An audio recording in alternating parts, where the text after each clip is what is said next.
मित्रों, इस दुनिया में परिस्थिति जो होती है वही अच्छाई और बुराई को तय करती है।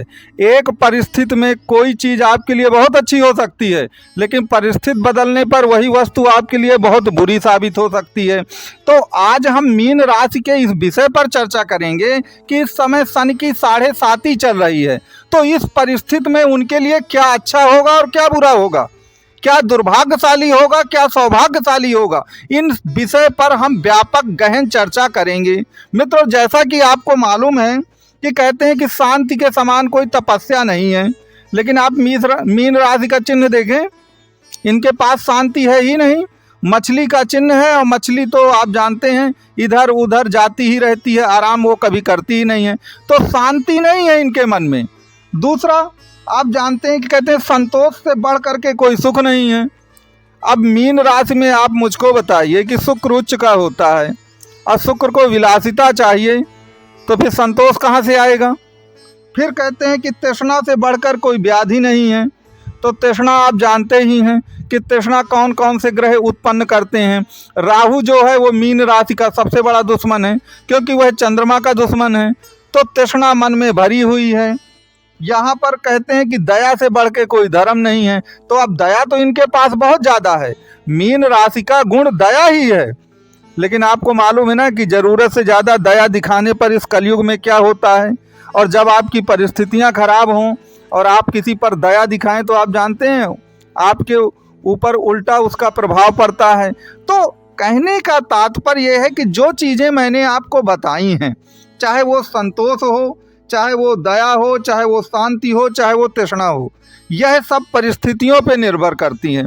जब आपकी परिस्थिति खराब होती है तो आपको इन्हीं सब गुण धर्मों को अलग ढंग से प्रयोग करना पड़ता है, और जब आपकी परिस्थितियां बहुत अच्छी होती हैं तो इन्हीं को आप दूसरे ढंग से प्रयोग करते हैं। तो कहने का मेरा तात्पर्य है कि परिस्थितियां बदल जाने पर सारी परिभाषाएं, सारी अवधारणाएं, जितनी भी आपकी मीन राशि में अच्छी और बुरी चीज़ें हैं, सब की परिभाषा बदल जाएगी। अब ये कैसे बदल जाएगी उसको सुन लीजिए।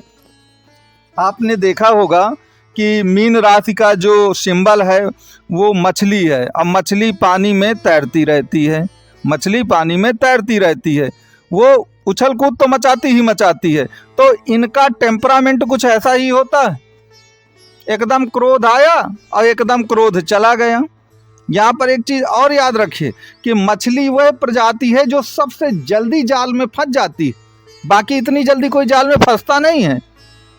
तो कारण यह है कि यह इमोशनल इतने ज़्यादा होते हैं और उस इमोशंस में कुछ ऐसी बातें लोगों को बता देते हैं, राज की बातें। पेट में कुछ पचता नहीं है, तुरंत बताते हैं। आप जानते हैं पेट में जब पानी की मात्रा ज़्यादा हो जाए तो वह बाहर निकलती ही निकलती है, तो पेट में इनके कुछ पचता नहीं है। और यह वो समय है सन की 7.5 में कि अगर आपने अपने छुपे हुए राज किसी को बता दिया तो फिर आप मुसीबत में फंस जाएंगे। तो आपको कम बोलना है, कम बोलने के साथ जो आपके गूढ़ रहस्य हैं उनको आपको बिल्कुल नहीं बताना है, ये चीज़ ध्यान दीजिएगा। अब चूंकि ये बृहस्पति की राशि है तो ज्ञान और चिंतन की भी राशि हुई, तो इनके लोग क्या करते हैं, सोचते बहुत ज़्यादा हैं, और जब बुरा समय आता है ना तो इंसान सब कुछ वही सोचता है, बुरा बुरा ही, और उससे मन की चिंता बढ़ती है, और मन की चिंता का कोई इलाज नहीं है, ये ध्यान दीजिएगा। कहा भी गया है कि चिंता ऐसी डाकनी काट कलेजा खाए। अब वैद्य बेचारा क्या करे, अब कहाँ तक दवा लगाए। कहने का तात्पर्य है कि चिंता पूरे कलेजे, पूरे शरीर को खाती है, और चिंता का कोई इलाज नहीं है, चाहे जितनी ज़्यादा आप दवा कर लीजिए चिंता की। तो आपको सेंसिटिव नहीं होना, चिंता नहीं करना। देखिए, जो व्यक्ति अत्यधिक इमोशनल होता है ना, वही व्यक्ति सबसे ज़्यादा चिंता करता है।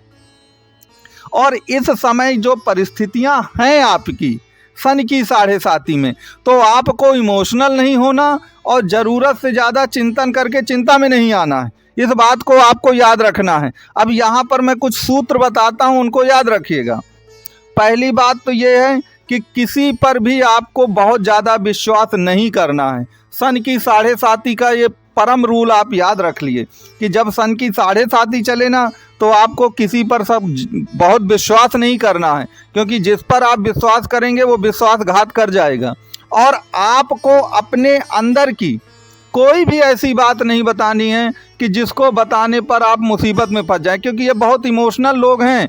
कोई भी जरा सा इनसे इंटरेक्ट कर दे, बहुत ज़्यादा प्रेम से बोल दे, तो ये बहुत जल्दी उसके जाल में फंस जाते हैं। ये लोग बहुत जल्दी उस जाल में फंसते हैं।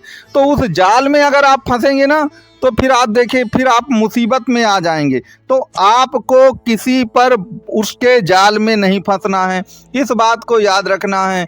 तीसरी बात आप याद रखिए कि इमोशनल आदमी को क्या होता है, थोड़ा सा आप गुस्सा दिलवा दीजिए तो दूसरे से झगड़ा कर लेंगे, थोड़ा सा आप चाटुकारी वाली बातें कर लीजिए तो अपनी जेब से तुरंत पैसा निकाल के दूसरे को दे देंगे। तो सन की 7.5 का ये रूल याद रखिएगा कि अगर सन की 7.5 में आपने किसी को पैसा दे दिया तो फिर उसको भूल जाइए।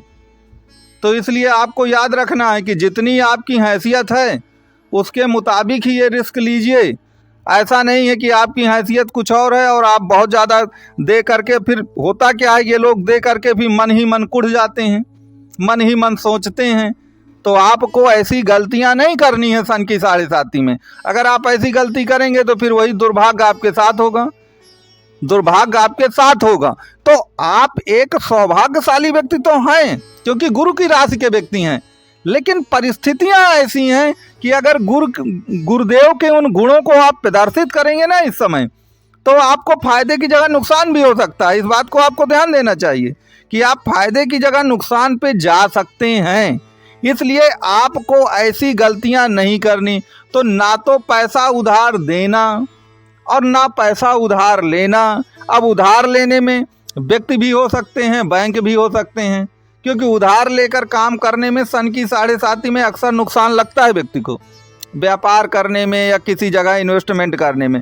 इसलिए अपने पास जो है उसी से आप काम चलाइए। ऐसा नहीं कि अब आपने कुल मिला के एक बहुत बड़ा डेप्ट कोई ले लिया, उसको कहीं पर लगा दिया, नुकसान हो गया। अब फिर उसमें दिक्कत क्या है कि ये लोग बहुत इमोशनल लोग होते हैं, इतना मन में धैर्य नहीं होता है, फिर ये अच्छे खासे तनाव और डिप्रेशन में चले जाते हैं।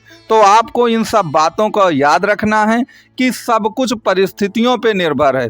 परिस्थितियां जब अच्छी होती हैं तो आपके अंदर त्याग भी है, न्याय भी है, दया भी है, संतोष भी है, सब कुछ है। लेकिन इस समय वह परिस्थितियां नहीं हैं। तो जो मैंने बताया है उसको आप फॉलो करिए।